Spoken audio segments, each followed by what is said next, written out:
The world calls it the abominable snowman, but the mountain has never called it that. The mountain has no need for names. Born of fear for centuries, those who live in the shadow of the great peaks have known it as something else. A guardian, a wild man, a presence woven into the very fabric of the glaciers and the wind. Now let that thought settle, like snow finding its place on a high ridge. Let your shoulders fall, just slightly, away from your ears. There is nowhere else you need to be. If it feels right, let your eyes close now, or leave them open. Either way, you are already where you need to be. Picture, if you like, a path winding upward, through thick rhododendron forest. The air grows thinner. The scent of juniper smoke drifts from somewhere unseen. Somewhere ahead, a story is waiting. It has been waiting a long time. This story holds the quiet of a snowfall that never ends, the sound of something ancient, breathing in the dark. It is not a hunt. It is not a conquest. It is a meeting, the kind that changes everything without ever making a sound. If you feel moved to carry this story with you after tonight, you know where to find us. But for now, there is only the path, so let it carry you up, past the last village, past the tree line, into the white silence, where the mountain keeps its oldest secret. Chapter 1. The Edge of the Known World. The valley had no name on any map. It lay cradled between peaks so high that the sun reached its floor only a few hours each day, and even then the light came softened, golden, as if filtered through ancient amber. The river that ran through it was born of a glacier hidden in the clouds, and the water was so cold it numbed the fingers before the mind could register pain. Silence pooled in every hollow. A small village of stone and cedar clung to the valley's shoulder. Its roofs weighted with flat river rocks against the winter gales. The people were Lepcha, descendants of those who had first walked these slopes when the world was still soft from creation. They planted barley, burned juniper for the mountain spirits, and taught their children never to point at the summit of Kangchenjunga, where the 5 treasures lay guarded by something older than memory. Every autumn, before the passes closed, the village sent a single hunter into the high forest to gather the rare herbs that grew only above the tree line, pale flowers that opened in the moonlight, roots that smelled of earth and eternity. The hunter was always chosen by lot, and the chosen one fasted for 3 days, purified himself in the river, and walked upward with a prayer wheel spinning softly in his palm. That year, the lot fell to a young man named Tashi. Tashi climbed for 2 days through rhododendron forests draped in pale lichen, past waterfalls frozen mid-plume, until he reached a place where the trees surrendered to scree. Before him lay the forbidden slope, marked by cairns of black stone that no hand had touched in living memory. The elders said the mountain's guardian dwelt beyond them, that even the wind asked permission before crossing. Tashi did not intend to cross. He only wanted to rest. His hand closed around a stone. It was unlike any he had seen, smooth as water, veined with quartz that caught the thin light and held it like a living thing, without thought, without greed, simply because it was beautiful, and he was a man who had never been told that some beauty belongs to the mountain alone. He slipped it into his pouch. The prayer wheel on his belt stopped spinning. The wind hesitated. Nothing happened. That was the strangest part. The sky did not darken. The earth did not tremble. Tashi descended at dusk, his pouch heavy with herbs, and that one impossible stone, and the village welcomed him with barley tea and bowls of steaming thukpa. Yet that night, the dogs would not stop whimpering. They pressed themselves against the doors and stared toward the high snow with eyes that reflected nothing but a fear too old for words. The first snowfall of winter began an hour before dawn. It came without wind, without warning, flakes as large as prayer beads, drifting straight down through the motionless air. By midday, the paths had vanished.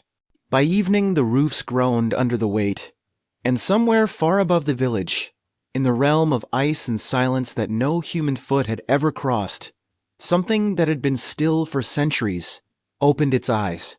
There is no need to picture what it looked like.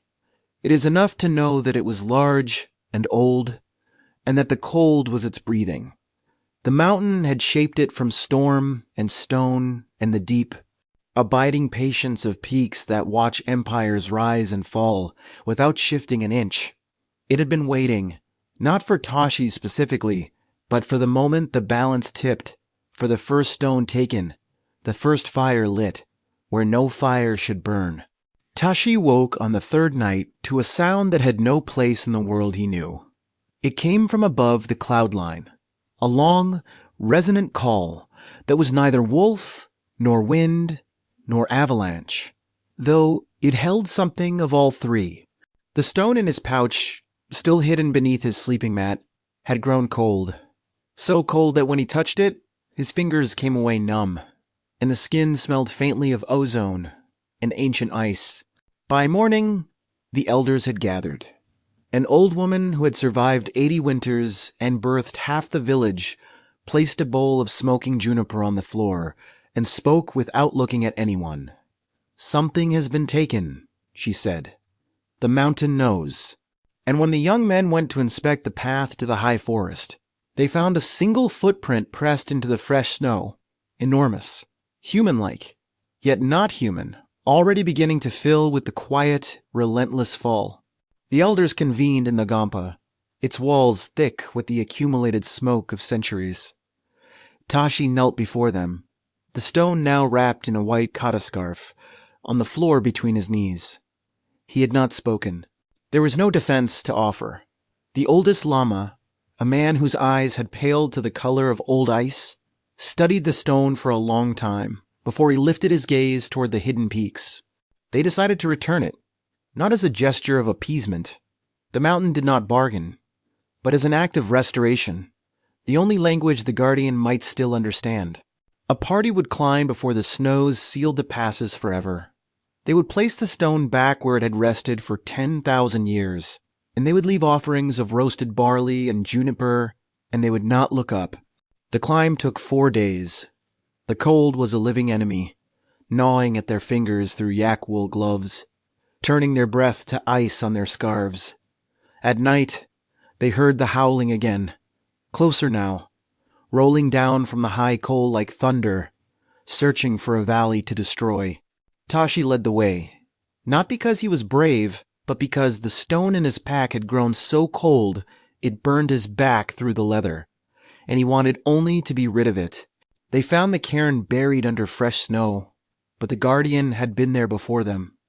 The black stones were scattered, as if by a great hand, and in the center of the disturbed ground lay the bones of a snow leopard, picked clean, arranged in a perfect spiral, the skull facing the summit.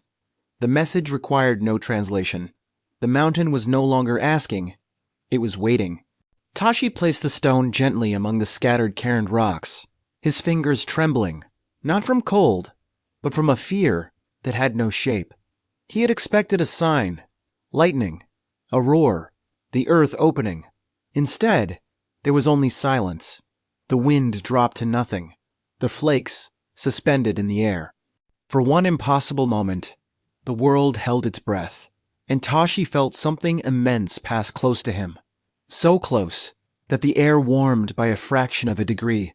They descended faster than they had climbed, slipping on scree, grabbing at frozen branches. No one spoke. That evening, from the safety of the tree line, they looked back. A single massive silhouette stood on the ridge they had just left, black against the gray sky, motionless as the mountain itself. It did not pursue. It did not call. It simply watched them go, and its stillness was more terrible than any charge. The village received them in silence. The stone was gone, but something had shifted irreversibly in the relationship between the human and the high places. The elders added a new rule to the winter rituals. No one was to venture above the tree line. Not for any reason. Not for a generation. The prayer flags at the highest chorten were reinforced with extra threads, as if mere fabric could hold back the awareness that now pressed down from the peaks. That winter lasted longer than any in living memory. The snows did not relent. The passes remained sealed well into what should have been spring, and the barley struggled to sprout in the thin gray light. The children grew pale. The old woman who had spoken the truth on that first morning died in her sleep, and on the night of her death, the howling returned. Softer this time, almost elegiac, as if the mountain were mourning something it had lost. Tashi lived another 40 years, but he never again climbed above the rhododendron forests. He became the village storykeeper, tasked with remembering what had happened so that no one would ever forget. On clear nights, he would sit with the young ones and point to the high passes. "We woke something," he would say. "We woke something that was never meant to wake." And the children would stare at the glimmering snowfields and feel, in their deepest bones, the weight of a presence that had always been there, waiting. But the guardian had not always been a guardian. Before the first transgression, before the first stone was laid upon another to mark a forbidden boundary, there had been only the mountain and its long, dreamless sleep. And in that sleep, something had stirred something older than the Lepcha, older than the prayer wheel, older than the first words spoken in awe beneath the stars. And that stirring had a beginning, one that the village would never know, but that the mountain remembered in every grain of ice. Chapter 2. The Loneliness of Guardians. The mountain did not rage. It did not shake the village from its roots, or send an avalanche to scrub the transgression clean. The mountain was old, far older than anger. It responded the way stone responds to a crack, slowly, inexorably, with a patience that outlasts memory. Deep within the glacier that cradled Kangchenjunga's northern face, something that had been dispersed for millennia began to draw together, like frost crystallizing on a frozen pool. The process had no name in any human tongue. It was not birthed, not creation, but condensation, the gathering of a spirit from the mountain's own breath. Every howl of wind across the col, every creak of shifting ice, every whispered prayer of a pilgrim that had ever dissolved into the thin air was drawn inward, woven into a single, thickening presence. The mountain was dreaming itself a guardian. It took shape in a cavern of blue ice, a cathedral whose walls had never seen sunlight. The form that coalesced was enormous, humanoid, but not human, its proportions dictated by the brutal geometry of the high peaks. Broad shoulders to bear the weight of storms, long arms to span crevasses, hands large enough to shift boulders, but shaped somehow for gentleness, though there was nothing yet for them to hold. Fur grew from the gathering darkness, thick and coarse, the color of ancient rock, and shadowed snow russet black, silver-tipped as if frost had permanently settled. The face emerged last, pushing through a membrane of ice, heavy brow, broad nose, eyes of deep amber that opened without blinking and reflected the cavern's blue glow. It had no expression yet, only the stillness of something that had never been anything else. The Yeti, the rock bear, the man of the high places, drew its first breath. Not a roar, but a long, low exhalation that missed the air and traveled outward through ice and stone. The glacier shifted a fraction. A distant shorten lost one stone. In the village far below, every dog fell silent at once, their muzzles lifting toward the hidden peaks, with a knowing that bypassed thought entirely. It knew nothing of the transgression that had called it forth. It knew only that it was, and that its being was bound to the mountain in a covenant that required no words. The stone that Tashi had stolen and returned was already knitting itself back into the fabric of the peak, but the guardian remained. Once woken, it could not unwake. It could only watch and wait. and become what it had been made to be. Its first act of guardianship was not violent. A pair of hunters from a distant valley, ignorant of the new laws, had climbed too high in search of musk deer. The Yeti did not harm them. It simply stepped from the mist onto the ridge above their camp, a silhouette against the moon, and let out a single call, low, resonant, filled with the sorrow of a whole mountain. The hunters fled so fast, they left their boots. There is a kind of loneliness that exists only at the roof of the world. The Yeti stood on the ridge long after the hunters had fled, the wind pulling at its fur, the stars hardening into points of diamond cold. You need not imagine that solitude too vividly. It is enough to know that the wind was the only voice it heard, and the stars the only witnesses to its vigil. It had been born for the mountain. The mountain was all it had. For a season it wandered, learning its domain as a body learns its own skin. It drank from glacial streams that numbed its tongue. It sheltered in ice-ribbed caves, pressing its back against the cold stone and listening to the mountain's deep, grinding pulse. It ate snow, partridge, and lichen. Once, when a wounded yak collapsed near the tree line, it knelt beside the dying animal until the breath stopped, then covered it with stones. The mountain had shaped a guardian, but it had also shaped a soul. The Yeti felt the weight of the peaks as duty and love. It watched distant villages at dawn, smoke rising from hearths, tiny figures moving between stone houses, and felt something stir. Not hunger, not curiosity, but the faintest echo of a connection it would never be permitted to close. Then it turned back to the snow and resumed its watch. Years passed, though the Yeti had no way to count them. The mountain marked time in the slow grind of glaciers and the brief, brilliant bloom of high-altitude flowers that lived for a single month. The guardian learned the language of the peaks, the creak of ice that preceded a fracture, the scent of a storm before the first cloud appeared, the particular silence that meant something living was near. It became, in its way, the mountain's own senses made flesh. Not all who ventured into the high places were respectful. A band of traders, seeking a shorter route across the range, drove their yaks over a sacred pass and lit a fire from the branches of a juniper that had stood for 1,000 years. The Yeti watched from a ridge of black scree. It did not attack.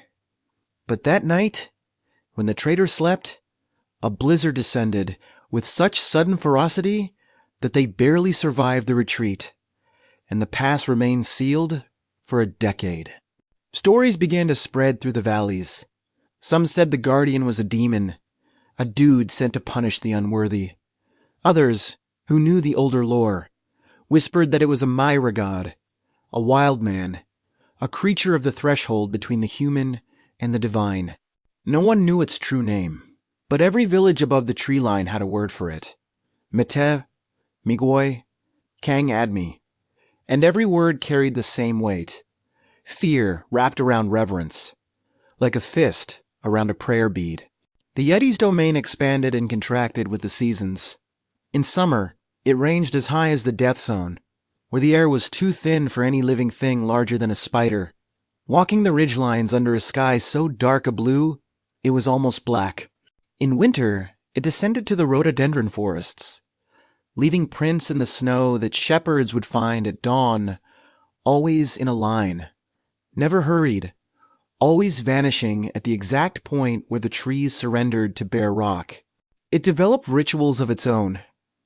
At the new moon, it would sit at the edge of a certain ice cave and watch the stars emerge, one by one, from the deepening vault. When an avalanche thundered down a distant face, it would pause and incline its head, as if listening for something within the roar. And once a year, on the night when the winter solstice turned the world back toward light, it would howl a sound that echoed through every valley and sent every creature, from the snow leopard to the mouse hare, into motionless silence. The howl was not a cry of pain. It was a proclamation, a mapping of the boundaries, a reminder that the mountain had a voice, and that voice was still awake. Those who heard it in the villages below would stop what they were doing, and the children would ask their grandparents if the guardian was angry. The answer always was the same. No, he is only telling the darkness that he is still here. As we tell the mountain we are still here when we light the butter laps. The Yeti's body changed with the decades. Its fur grew thicker, its hands more calloused, its eyes taking on the deep, patient stillness of something that had learned to measure time in centuries rather than seasons. It had been wounded twice, once by a rockfall that left a pale scar across its left shoulder, once by a hunter's arrow that had embedded itself in its thigh before the bowman, seeing what he had struck, dropped his weapon and fled. Neither wound healed cleanly. Neither was avenged. It did not seek harm.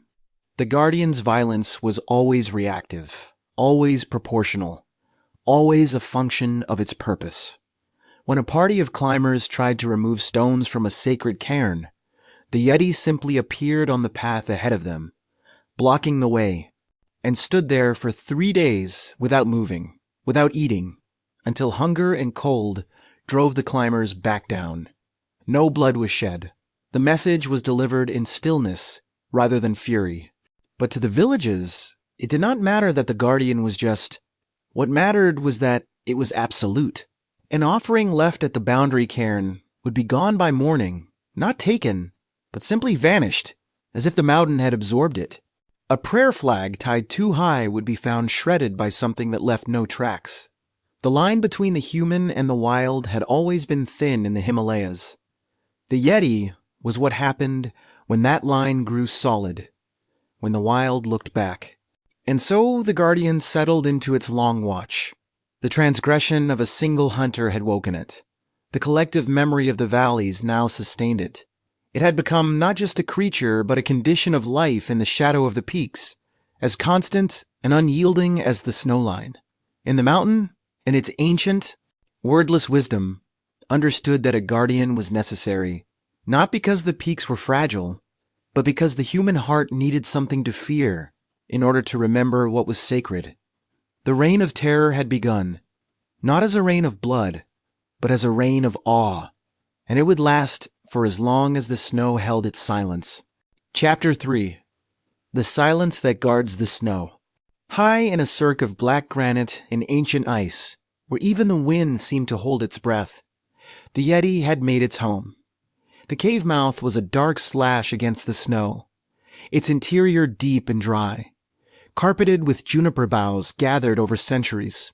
The smell was of musk and resin, and the cold, clean mineral scent of the mountain itself. Nothing lived within that cave but the guardian, and nothing dared enter. It moved like weather across the ridges, silent, inexorable, its immense form dissolving into blizzards, as if it were made of the same swirling white. A shepherd glimpsing it from a league away would see only a shifting of snow, a shadow where no shadow should be. The guardian's footfalls, for all its bulk, left less sound than a snow partridge taking flight. It had learned stillness from the mountain, and the mountain had taught it well. Fully grown, the Meh-Teh stood taller than 2 men, its shoulders a great shelf of muscle and fur. The pelt was a landscape in miniature ridges of charcoal and russet, valleys of silver-frosted guard hairs that caught the light like frozen grass. Its hands were enormous, each finger tipped with a dark nail, thick as horn, yet capable of lifting a fallen nestling from the snow without breaking a single feather.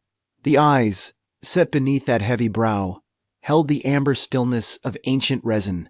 Its power was not in speed or claw, but in presence. The guardian could trigger an avalanche with a single howl pitched to the exact resonance of unstable snow, a sound that traveled through the ice before it reached the air. It could stand motionless for days, a sentinel on a pass, until the cold itself became a weapon. And when it chose to be unseen, the mountains seemed to draw a veil across it, bending light and wind until the creature was indistinguishable from stone. Once, in a winter so harsh the yaks froze, standing in the fields, 3 young men from a distant village dared each other to bring back proof of the guardian. They climbed higher than any of their elders had ever gone, laughing until a low rumble stopped them. The Yeti stood on the ridge above, and before they could run, it opened its throat. The howl was not loud. It was deep, a frequency that shook the snowpack beneath their feet, and the mountain answered with a river of white that erased the path forever. Only one man returned. You need not picture every ritual of propitiation. It is enough to know that the juniper was burned at every winter solstice, its smoke a thin white apology curling toward the peaks, and that the elders whispered words they no longer fully understood, but still trusted.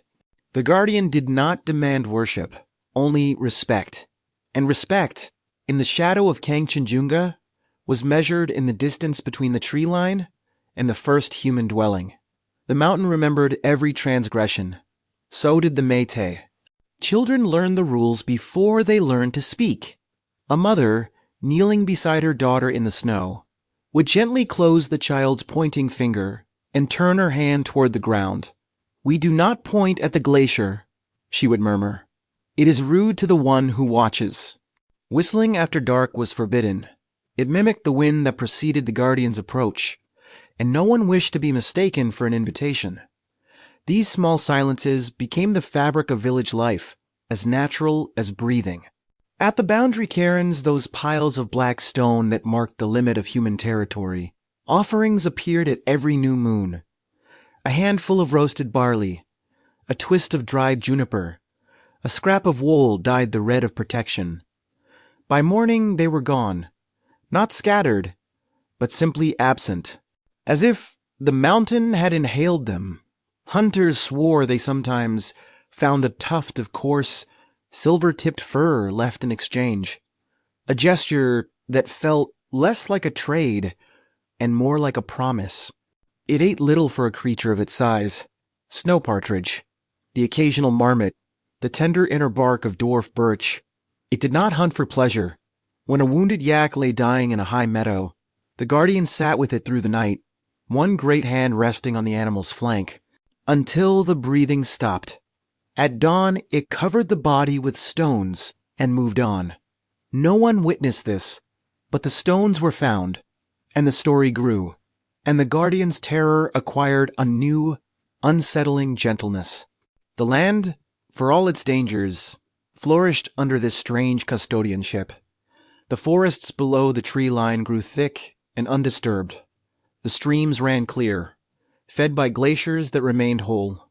Even the snow leopards seemed to understand that something older than themselves governed the high places, and they moved through the guardian's territory with the cautious reverence of guests. The reign of the Yeti was not a reign of blood, but of awe, and awe in the high Himalayas was the same thing as order. When the guardian passed through a valley, the world fell silent before it. The birds ceased their calling. The marmots froze at their burrow mouths. Even the streams seemed to hush their rushing. This silence was not terror exactly, but a deep, instinctive acknowledgement that something greater was near, something that belonged to the mountain in a way no other creature did. And after the guardian had passed, the birds resumed their songs as if nothing had happened, though perhaps a little softer than before. A trader from a distant valley, ignorant of the local laws, once mocked the taboos.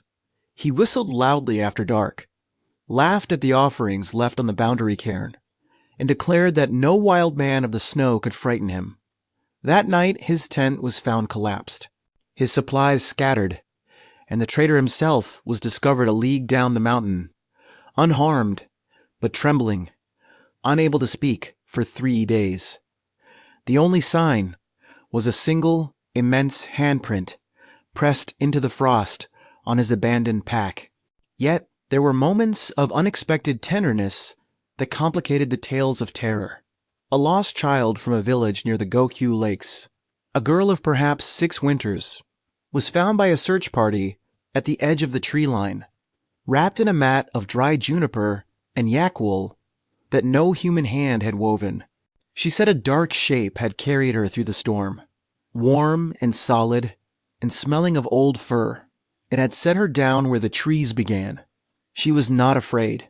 She called it the kind shadow. The howl of the Yeti became one of the constants of life in the high valleys, like the changing of the seasons or the creak of the glacier at night. It came most often in the winter months, a long, resonant note that rolled down from the col and echoed through every gorge. The villagers marked their calendars by it. When the howl came early, they prepared for a hard winter. When it came late, they worried. And when it did not come at all, the elders began to pray, because a silent guardian was a guardian who had turned its gaze elsewhere. It is easy to imagine that the creature's life was one of unbroken solitude, but the mountain was not empty.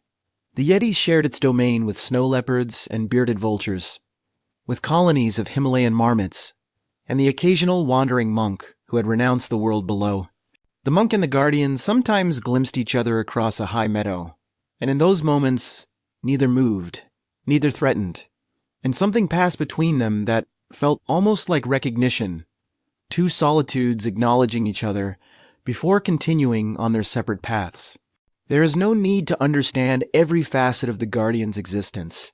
It is enough, perhaps, to sit with the quiet for a moment, to feel the stillness that settles over a valley when the Yeti passes. That stillness is not empty. It is full of something ancient and patient, something that does not require your fear, but does not reject it either. The guardian's silence is its own kind of companionship, offered freely to anyone willing to listen with more than their ears. The forests below the guardian's domain grew thick and old, their ancient rhododendrons and junipers undisturbed by the axe. No hunter dared take more than a single deer from the herd, and every tree felled for firewood was replaced with a sapling planted in the spring.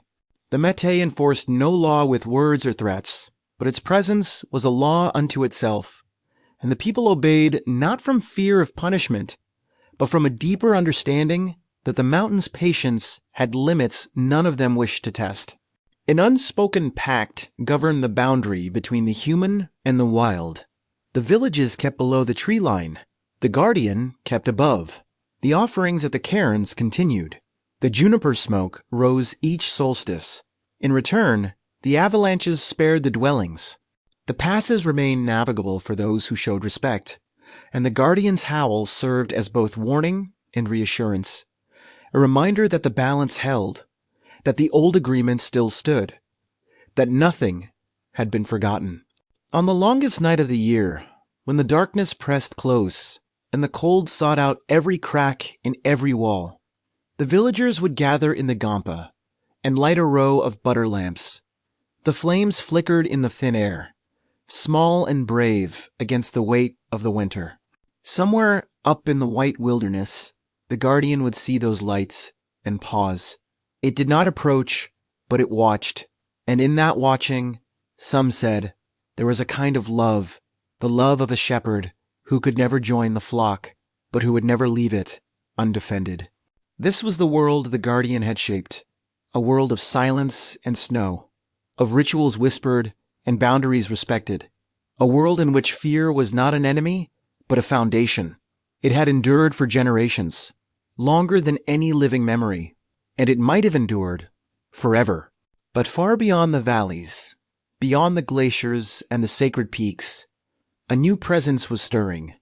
Not a hunter, not an invader, but a solitary figure in a cave. A lama, whose dreams had begun to fill with visions of a creature trapped between two worlds. The mountain was about to call a different kind of witness. Chapter 4. The Long Walk into Silence. The lama's cave was a hollow worn into the mountain's flank by centuries of wind and ice, high above the tree line where even the junipers dared not grow.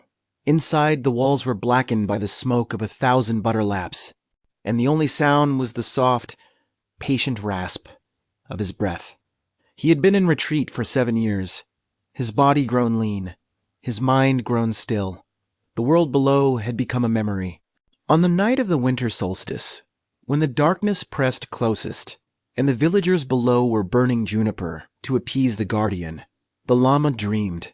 He saw the mountain goddess Jomo Mio Langsangma standing upon a glacier of blue fire, her white robe streaming, her face calm and terrible as the moon. She did not speak, but the command was clear. The guardian suffers. Go to him.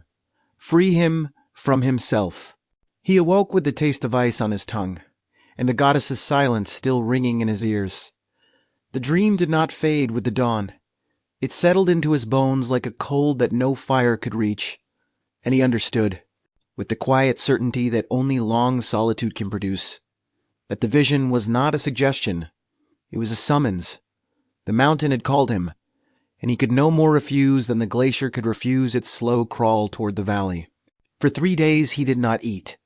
He sat at the mouth of his cave and watched the distant peaks, turning the goddess's command over in his mind until its edges were worn smooth. He knew the stories of the Meh-Teh, the howl that triggered avalanches, the footprints that filled with snow, the children taught never to point at the glacier. But beneath the terror, he sensed something else, a loneliness so vast it had become the landscape itself. He was not a warrior. He carried no sword, had never drawn blood. His weapons were patience and compassion, honed over years of silence. But the guardian was not his enemy. It was a sentient being trapped in a cycle of protective fury, a wild consciousness that had never known anything but duty. The Lama's task was not to destroy it, but to liberate it, to offer it the same peace he had found in his own cave. This was the only battle worth fighting, the battle for his soul. He prepared as he had been taught, with the precision of ritual and the humility of a man who understood he might not return. A single walking staff of sandalwood, polished smooth by years of use, a bowl carved from yak horn, a leather pouch of roasted barley, and a coil of dried juniper, the same incense the villagers burned at solstice, because the guardian knew its scent and might, perhaps, recognize it as an offering rather than a threat. From a block of black stone he had carried up from the river years before, the Lama carved a furba, a ritual dagger, its 3-sided blade etched with the syllables of the Vajraguru mantra. He worked slowly, his fingers numb with cold, but he did not rush. The dagger was not for violence. It was for anchoring, a spike driven into the earth to hold the mind steady when the world threatened to dissolve. He would plant it between himself and the guardian as a symbol of the boundary he intended to cross, with nothing but compassion. Night after night, he sat in the dark and recited the mantra, Om Aham, Vajraguru, Padma Siddhi, Hum. The syllables became his breath, his heartbeat, the rhythm that kept him tethered to the earth. He did not sleep. He did not dream again. He simply repeated the words until they ceased to be words at all, until they were a current flowing through him, older than language, older than fear. When the time came, the mantra would be the only thing between him and the abyss. Before he left, he walked 3 days to Tengboche Monastery, where the spires rose against the sky like fingers of gold. The abbot was a man of immense silence, who had once spent a winter in a cave above the Gokyo Lakes, and seen footprints that no human foot could have made. He listened to the Lama's story without surprise, then placed a hand on his head and whispered a blessing that had been old when the first prayer flag was hung. No other word passed between them. None was needed. At dawn, the Lama left the monastery alone. The monks stood in the courtyard and watched him go, a thin figure in faded crimson robes, receding into the gray morning. He carried the staff, the bowl, the barley, the juniper. The furba was tucked into his belt. He did not look back. The path ahead climbed steadily toward the tree line, and beyond it, the white silence where the guardian waited. The mountain seemed to draw a slow breath, and the Lama walked into it. The path wound upward through forests of ancient rhododendron, their trunks gnarled into shapes that seemed half asleep. The Lama walked slowly, his staff tapping a steady rhythm on the frozen ground, his breath pluming in the thin air. Birds fell silent as he passed. He noticed their quiet and understood it. The mountain was already aware of him, already watching. He was no longer alone, though he could see nothing but the trees and the snow. At the last village before the tree line, a woman offered him a bowl of butter tea and a handful of dried yak meat. She did not ask where he was going, but her eyes moved briefly toward the white peaks, and her hands trembled as she poured. He accepted the food with a bow, ate slowly, and left the empty bowl on her doorstep. No words passed between them, but she understood, and he understood that she understood. Some journeys are too heavy for farewells.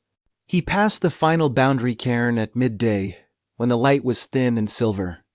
The black stones were dusted with fresh snow, and a twist of dried juniper rested on top, an offering left by some villager who had climbed no further. The Lama added his own offering, a pinch of roasted barley, a murmured mantra. He did not know if the guardian would recognize this small ritual as a gesture of peace. He could only hope that the mountain was as old in compassion as it was in stone. Beyond the cairn, the world changed.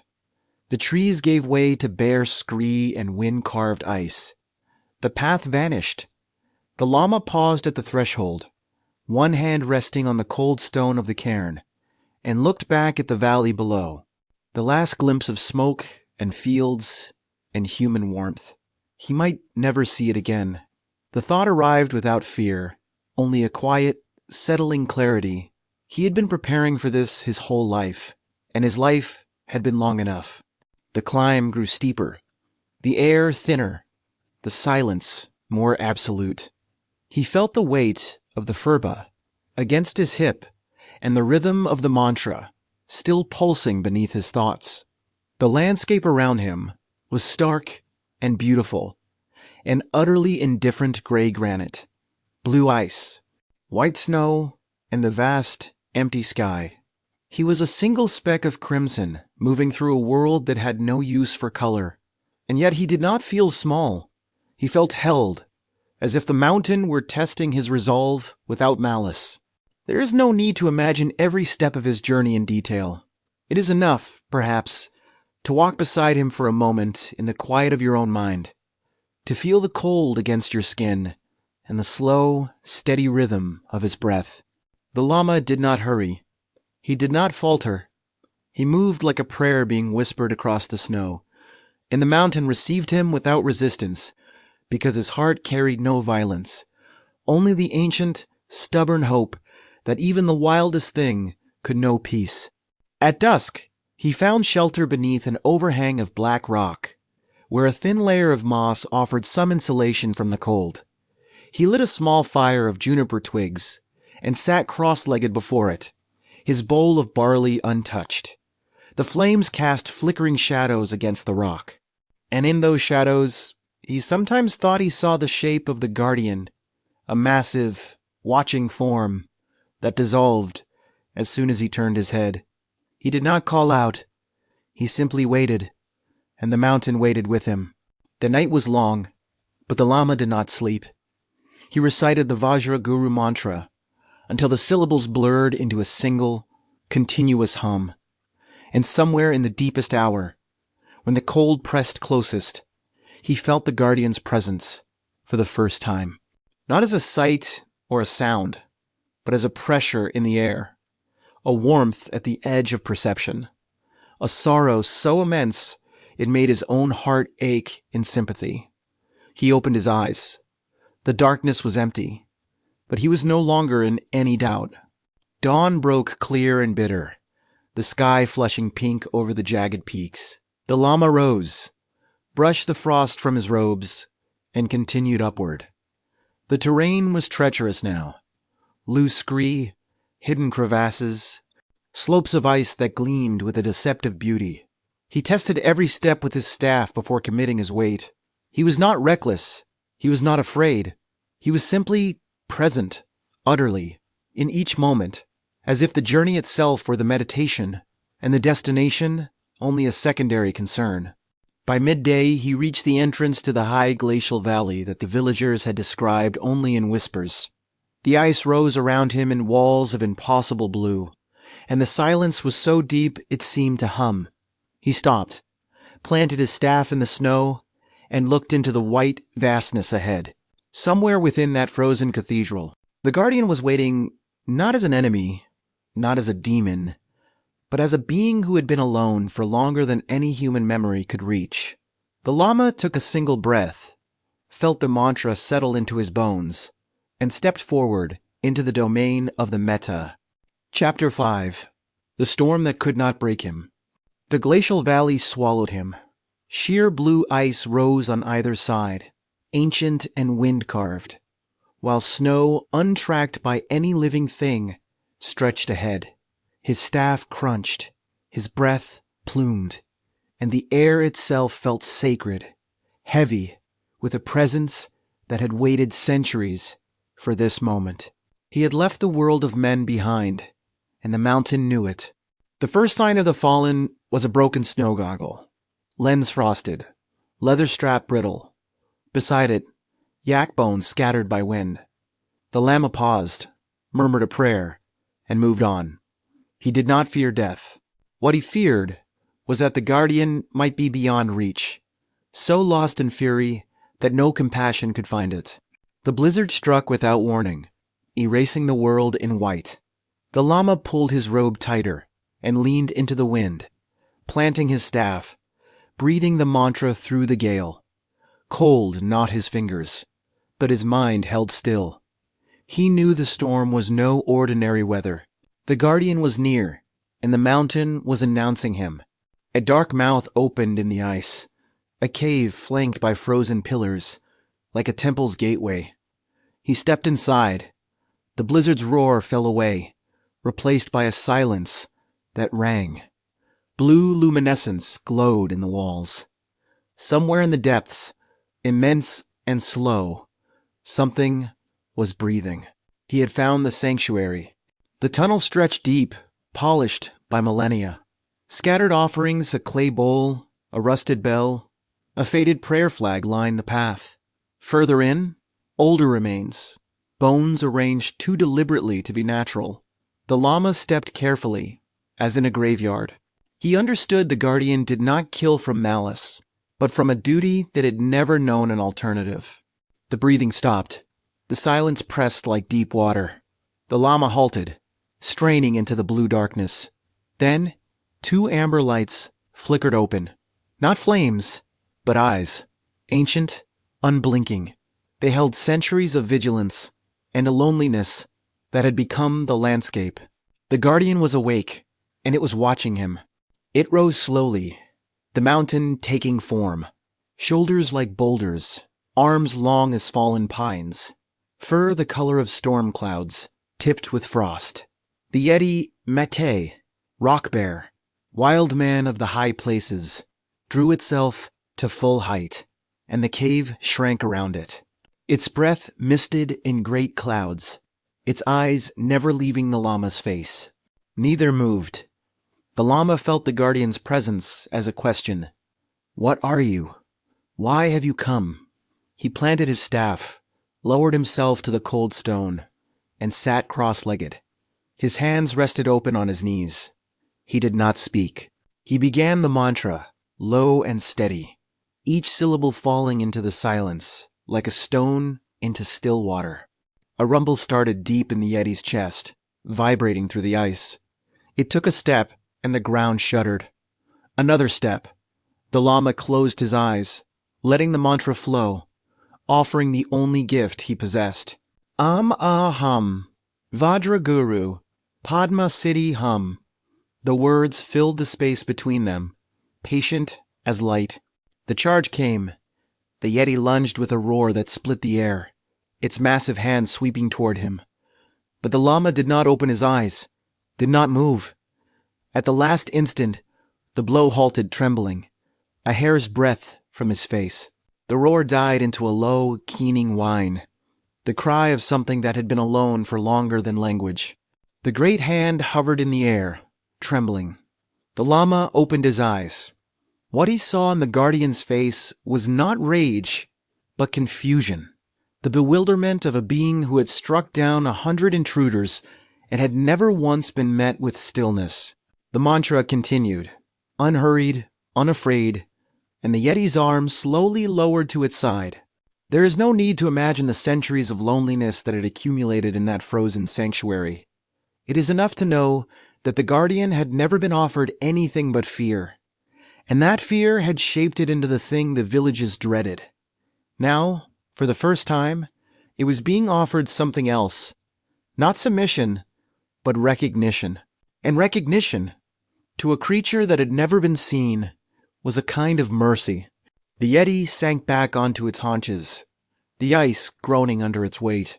Its amber eyes, so fierce a moment before, had softened into something almost childlike, a question forming in their depths.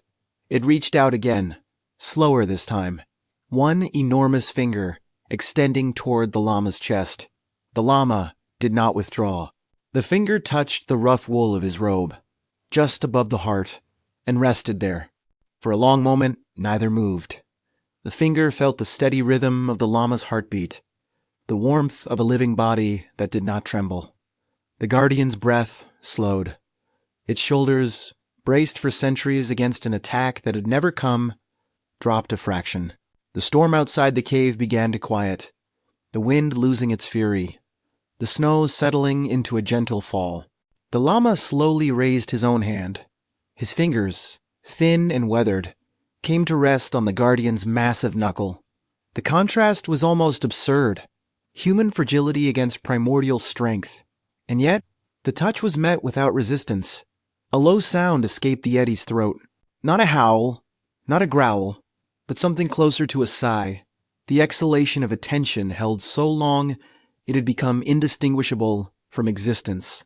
He spoke for the first time, his voice rough from cold and silence. "You have guarded the mountain well," he said, "but the mountain does not need your suffering. It needs your peace." The words were simple, stripped of doctrine, offered not as teaching, but as gift. The guardian listened. It had never heard human speech spoken without fear, and the sound seemed to settle into its fur like warmth. The Yeti lowered its head. The great brow, beneath which those amber eyes had watched centuries of transgression and reverence, came to rest upon its bent knees. The Lama continued the mantra, his hand still on the guardian's knuckle, and the blue light of the ice cave seemed to brighten, as if the mountain itself was exhaling, releasing something it had held since the first stone was taken, since the first fire was lit, where no fire should burn. Dawn broke outside the cave. The blizzard had spent itself, and the first pale rays of sunlight streamed through the entrance, turning the ice walls to gold and rose. The Lama and the guardian sat facing each other in the stillness. The storm behind them and the storm within them both quieted. A single snow partridge landed at the cave mouth, regarded them with a bright black eye, and began to preen. The Lama rose slowly, his joints aching, his body exhausted, but his spirit light. He picked up his staff, his bowl, his pouch of barley. The Yeti remained seated, watching him with those calm, amber eyes, its expression no longer guarded, but open, the face of a being that had been seen and had, in being seen, been set free. No chains had been broken, no cage unlocked, but a prison of solitude had dissolved. He walked to the cave entrance and paused. Behind him, the guardian had not moved, but its breathing was deep and even, the breath of a creature at peace. The Lama stepped out into the morning, the snow pristine and glowing, the mountain silent and still. He did not look back. He had come not to kill a monster, but to liberate a soul. And somewhere in the blue cathedral of ice, the Meh-Teh closed its eyes and slept, without dreaming of intruders, for the first time in 1,000 years. Chapter 6. The Unseen That Endures. The Lama descended through a world remade. The blizzard had erased every track, smoothed every ridge, and the morning sun struck the new snow with a brilliance that stung the eyes. He moved slowly, his staff finding the path by memory. The weight he had carried up the mountain was gone, replaced by a lightness that felt almost foreign. He did not hurry. He had nowhere left to be. At the tree line, the woman who had given him butter tea saw him coming. She stood in her doorway, one hand shielding her eyes, and when she met his gaze, she understood. No words passed. She simply bowed, lower than before, and he touched her shoulder once before continuing down. The empty bowl still rested on her step, and later she would tell the village that the mountain had made its peace. Behind him, the Yeti withdrew into the deepest valleys of the ice, places no human foot had ever found and never would. Its footprints, enormous and slow, led away from the cave and into a labyrinth of crevasses and blue shadows. The glacier received its guardian back, as a mother receives a child, folding around it, sealing the path. The Meh-Teh did not vanish. It simply returned to the hidden. The cave stood empty now, the blue luminescence still pulsing gently in the walls. The butter lamp the lama had left behind flickered on the ice floor, its small flame reflected 1,000 times in the frozen facets. A single snow partridge had taken up residence just inside the entrance, as if the sanctuary had been passed from one guardian to another. The silence that filled the space was no longer heavy. It was serene. In the centuries that followed, the village kept its pact. The juniper still burned at every winter solstice, its smoke curling toward the peaks. Offerings of barley and red wool still appeared on the boundary cairns and still vanished by morning. Children still learned never to point at the glacier, but the lesson was spoken now with a smile rather than a warning. The fear had softened into something else, something closer to love. At Khumjung Monastery, the monks preserved a strange and sacred relic, a scalp, thick with coarse dark fur, shaped like no animal any scholar could name. It rested in a wooden casket lined with silk, brought out only on the holiest days. The lama who had once walked into the ice had told them to keep it safe, not as proof, but as remembrance. And so they did, generation after generation, whispering the story to those who asked. Other traces surfaced over the years.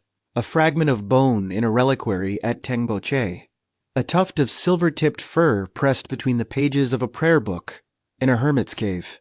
Each object was handled with reverence, never tested, never doubted. The people of the high valleys did not need the world to believe in the guardian. They needed only to remember that the mountain was still watched, and that the watcher was at peace. Once in a generation, a hunter or a shepherd would return from the high country with a tremor in his voice and a story he could barely tell. A shape on a distant ridge at dawn, massive and dark against the pink sky.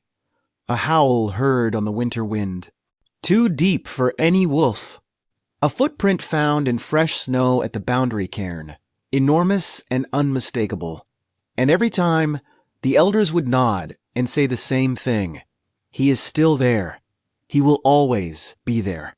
The lama grew old in his cave above the tree line, his bones settling into the shape of the stone, his eyes growing milky with age. But on clear nights, when the stars hardened into points of diamond cold, he would sometimes climb to a high ridge and stand in the wind, listening.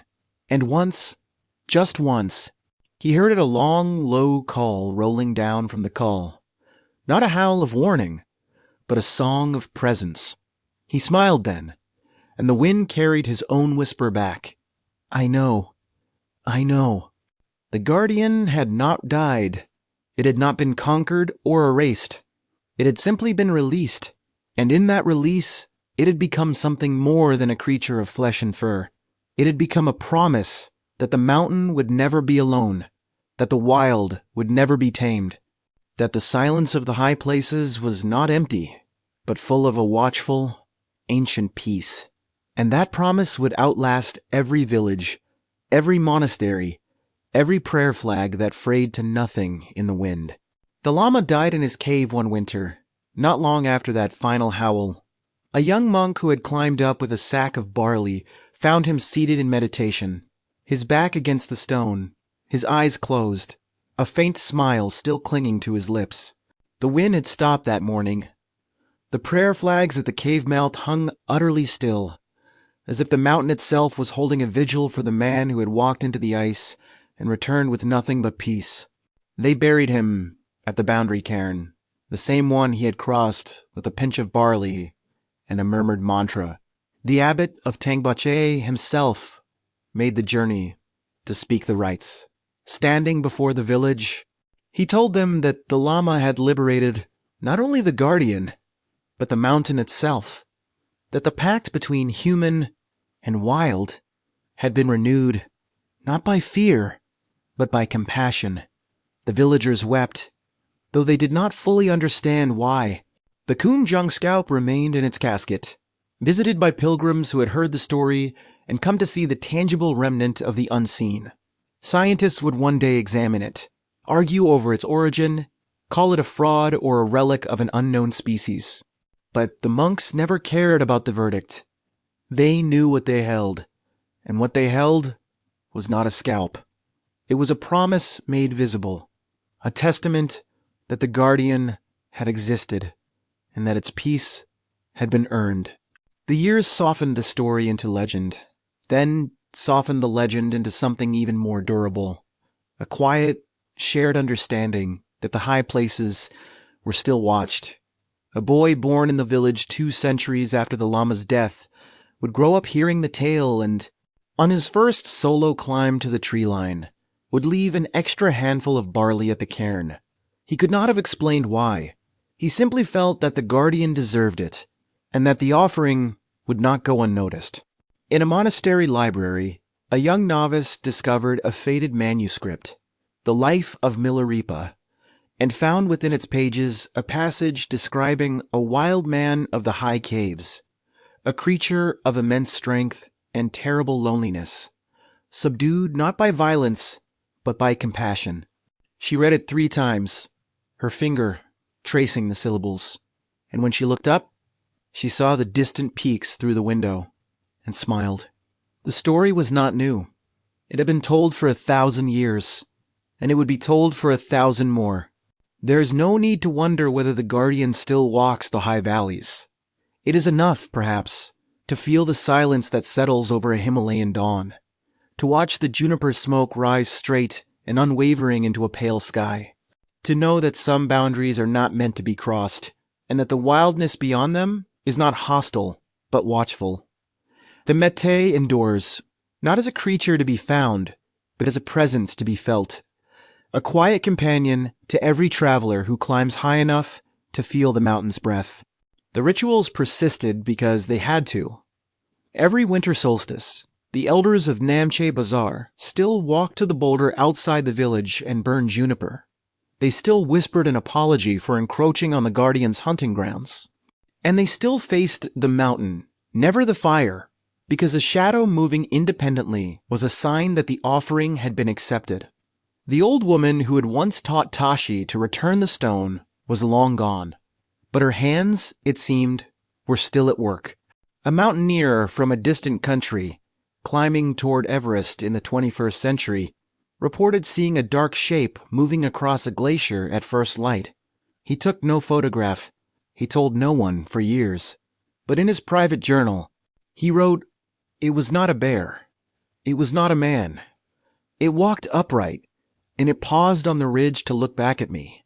And I felt, for the first time in my life, that I was not alone on the mountain." He never returned to the Himalayas, but he never forgot. The bloodline of the Meh-Teh was not a line of descent, but a line of witness. Every person who had ever glimpsed a shape on a distant ridge, heard a howl on the winter wind, or found a footprint too large for any animal, had become part of the guardian's legacy. They carried the story forward, not as proof, but as testament. And in their telling, the Yeti remained not a monster, not a myth, but a quiet, enduring fact of the high world. And so the guardian settled into its long, unseen watch, The mountain had woken it with the transgression, and the lama had released it with compassion. It asked for nothing now. No offerings, no rituals, no fear. It simply remained. As the snow remained, as the glacier remained, as the peaks themselves remained, the pact held. The silence was full, and somewhere in the blue cathedral of ice, the Meh-Teh closed its amber eyes each night and slept without dreams, knowing that the mountain was safe and that it was loved. Chapter 7. The Face in the Snow. The story of the Meh-Teh did not end with the lama's death. It simply moved from the high valleys into the wider world, where it would be tested, doubted, and transformed. For every person who had left an offering at a cairn, there would soon be a scientist measuring a footprint, a journalist demanding proof, a mountaineer recounting a shape in the mist. The guardian was about to become a question. To the cultures that first named it, the Yeti was never a biological puzzle. It was a presence, a boundary, a living reminder that the mountain belonged to forces older and larger than humanity. In Buddhist allegory, the wild man of the snows represented the untamed mind, dangerous, solitary, yet capable of liberation through compassion. The creature was not a monster to be slain, but a mirror of the inner wilderness every practitioner must eventually face. The Lepcha people of Sikkim understood the guardian as an appointed protector, a being created by the god Itbu Mu to guard the 5 treasure peaks of Kangchenjunga. To violate the mountain was to invite its wrath. To respect the boundary was to live in peace. This was not superstition, but a sophisticated ecological ethic encoded in story. A way of teaching that some places are too sacred for human feet. The Yeti was the reason the forests remained thick and the glaciers whole. The West arrived with different tools and different hungers. In 1832, Brian Houghton Hodgson, a British naturalist in Nepal, recorded reports from his guides of a large, bipedal creature covered in dark hair. He speculated it might be an unknown species of orangutan. His report was dry, scientific, and utterly missing the point. But it was the first crack in a door that would soon swing wide open. A century later, the door was torn from its hinges. In 1951, on the Menlung Glacier below Everest, Eric Shipton photographed a single enormous footprint in the snow, an ice axe laid beside it for scale. The image traveled around the world. It was not a blurry smudge or a distant silhouette. It was clear, crisp, and profoundly unsettling. The modern hunt for the abominable snowman had begun, and the mountain was no longer allowed its secrets. Sir Edmund Hillary, the man who had stood on the summit of Everest, returned to the Himalayas in 1960 with a different mission: to find the Yeti. His expedition collected supposed relics: a scalp from Khumjung Monastery, a mummified hand from Pangboche, and subjected them to scientific analysis. The results were inconclusive. The scalp resembling a sero, a goat-like animal. But the legend did not die. It simply refused the verdict. For decades, scientists have examined fur samples, bone fragments, and footprints from the high Himalayas. The vast majority result in the known species: the Himalayan brown bear, the Tibetan blue bear, occasionally a langur monkey. DNA analysis has repeatedly identified supposed Yeti relics as belonging to bears, some of them ancient subspecies that roamed the mountains long before humans arrived. The evidence, by any empirical standard, points away from a hidden primate. And yet the mystery persists. Not because the evidence is compelling, but because the human need for the Yeti has little to do with evidence. The creature inhabits a gap in our knowing, and that gap has its own gravitational pull. Mountaineers still report strange silhouettes at first light. Villagers still hear howls that do not match any wolf. The mountain is vast, and its valleys are deep, and there are places where no human has ever set foot. Some have suggested the Yeti may be a fossil memory, a cultural echo of encounters with a real, now extinct creature. The giant ape, Gigantopithecus, whose fossilized teeth have been found from China to India, stood over 3 meters tall and roamed Asia for millions of years. It is almost certainly extinct, but almost is not quite, and the imagination abhors a final full stop where a question mark can still be placed. The divide is not between belief and skepticism. It is between two ways of seeing the world. One demands a body, a specimen, a Latin name. The other is content with a footprint that fills with snow, a howl on the winter wind, a feeling in the chest when the mist clears and something massive has just departed. Neither side can disprove the other, and perhaps neither needs to. The Yeti has survived every attempt to kill it because it was never really an animal. It was a story, and stories are harder to hunt than flesh and blood. Every expedition that returned empty-handed only deepened the mystery. Every blurry photograph, every ambiguous footprint, every shepherd's trembling testimony added another layer. The guardian withdrew deeper into the snow, and the world's desire to find it grew in proportion to its absence. What the Himalayan cultures understood, and what the West struggled to grasp, is that some truths are not diminished by being unprovable. The juniper smoke still rises, the offerings still vanish from the cairns, the children still learn not to point at the glacier. These practices do not require a specimen. They require only the presence of something sacred, and the sacred, by its nature, resists capture. In the 21st century, the Yeti has acquired a new and unexpected meaning. It has become a symbol of the wild places that are vanishing from the earth. As the glaciers retreat and the forests are felled and the last unmapped valleys are charted by satellite, the guardian stands for everything we are losing. The silence, the solitude, the humbling awareness that the world is larger than our knowledge of it. Scientists tell us that the Himalayan glaciers are shrinking, that the snow leopard's range is contracting, that the high-altitude ecosystems are warming faster than almost anywhere else on Earth. In a few generations, the realm of the Meh-Teh may be unrecognizable. And yet, the myth persists, not as a denial of reality, but as an act of resistance, a refusal to let the wild be reduced to data, a stubborn insistence that the mountain still has secrets. There is no need to decide what the Yeti is. It is enough, perhaps, to sit with the question, to let it rest in the mind like a stone in the palm, smooth, cool, irreducible. The lama who walked into the ice did not seek to classify the guardian.